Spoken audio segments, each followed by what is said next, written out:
Hello and welcome to this first book review here on my channel called Lady T. My name is Nathalie and today, because it is the first book review, I thought I would choose one of the books that I've read so far this year that has really impacted me and that I really wanted to share with you.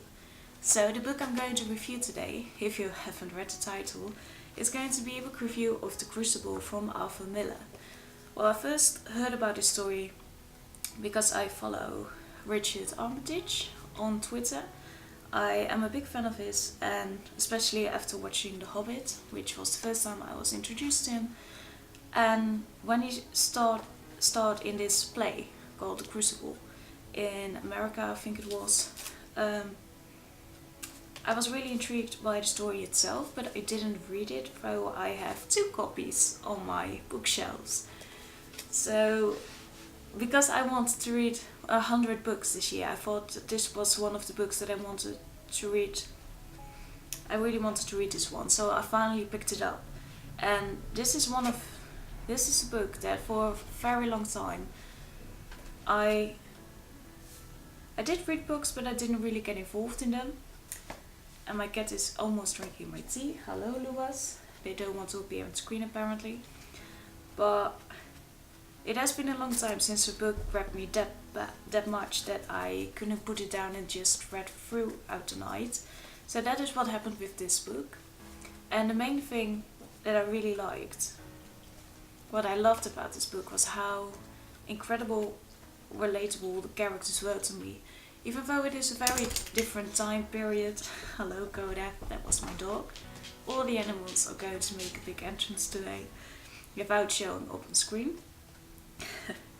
But even though it's a different time period, they still felt relatable, because I think that it still happens to this day when there is a lot of fuss about something and people start screaming things and other people don't really know what to believe, so they just follow the crowd. There's a lot of miscommunication and a lot of misunderstanding about some topics, that if you just took the time and think about some stuff, that it would actually come to a better decision at times, I think. And that is for me also what The Crucible shows, is that mass hysteria can create a lot of chaos and kill good people who didn't need to be killed, or that there was nothing wrong with them. And one of the things that I found very, very annoying and very frustrating not about the story itself, because it was a great story, but it is just the kind of person that I get annoyed with in real life, is the people who pretend to be something that they're not, and they actually keep it going even though one of the characters or one of the people in your life has discovered that they're lying. So that is what happened to, I kind of forgot her name, I have to look it up. What is the girl? I think it was Abigail. Yeah, I think it was Abigail with whom Proctor wanted to have a relationship with next to his wife. Well, he didn't, but I think he actually cheated on her. I'm not quite sure yet. It was a few weeks ago when I read the story, so all the smaller details are gone. But Abigail kept the whole thing going about being possessed, and I just got so irritated with her at some point, especially when the judge and Proctor I'm getting frustrated now all over again, because I was like, just let this man have his own life. Why? Oh, it's just that frustrating. If I can't have you, then no one can. It just frustrates me to no end, but it really worked well in this story. And the main character that I loved in this book was John Proctor. Not just because he was played by Richard Armitage in the play, but also because he is just so complex, and I really feel bad for the guy, because he did make a mistake. And I mean, if it were to happen to me, like my boyfriend or my husband would cheat on me, or at least fall for the maid, then of course you would feel like he's a dog and he made a huge unforgivable mistake. But now that you're reading on the outside and you're not exactly in the middle of the feelings, I just feel really bad for him that he's taking this so hard on himself, and that of course his wife is going to feel differently towards him, but he's really trying to make it up. And I don't know. I just wish that life could have ended differently for him, and that he wouldn't have had such a bad life at the end, or so hard at home. So, and I mean, at the end, spoilers of course, but spoilers for the whole video. The main thing I want, he eventually chose death over life, because he was standing up for what he believed in, and also because he found some kind of peace in himself, which I was happy that he found at the end. Because the last scenes in which he was almost, or where he felt like he could have at least get away with it, or at least not get killed, let's put it that way, because he would, in the eyes of the town, have failed and become a witch or wizard. But at least for him, in the end, there was redemption for his soul, and he saw a chance to end on good terms.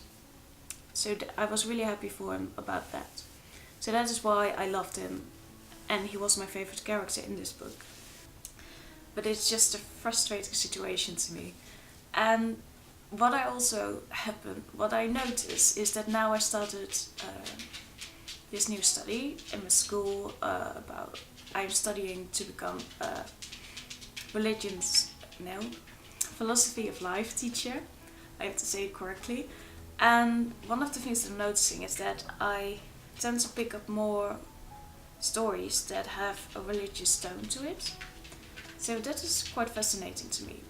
Because one of the things that I notice in these stories is that even, and in real life as well, that sometimes we blame things on religion itself or the philosophy that someone has, but it is often the people who execute the religion in a certain way that is not correct, or that we disagree with. It's not religion itself, but how it is portrayed by a certain person or a certain individual or a certain group or church or mosque or whatever.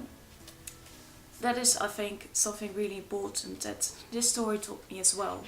That even though we might not agree with a religion as how it is portrayed by a mass or by a certain group of people, that maybe the religion in itself is not that bad or doesn't have bad tendencies, but the people who believe in that religion sometimes get things wrong, or they don't understand something, or they understand something in a different way, and I don't know.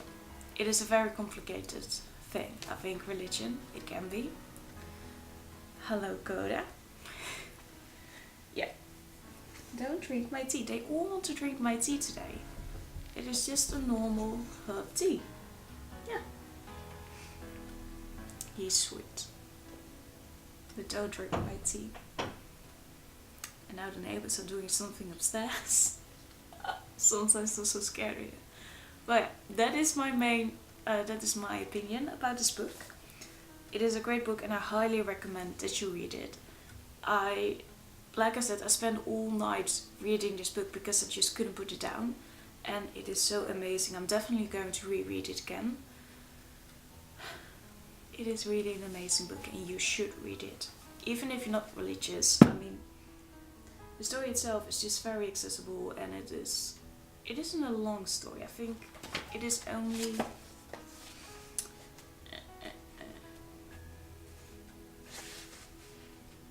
it's only 146 pages, at least in this edition it is. So it is not a tall book, but it has a very powerful story.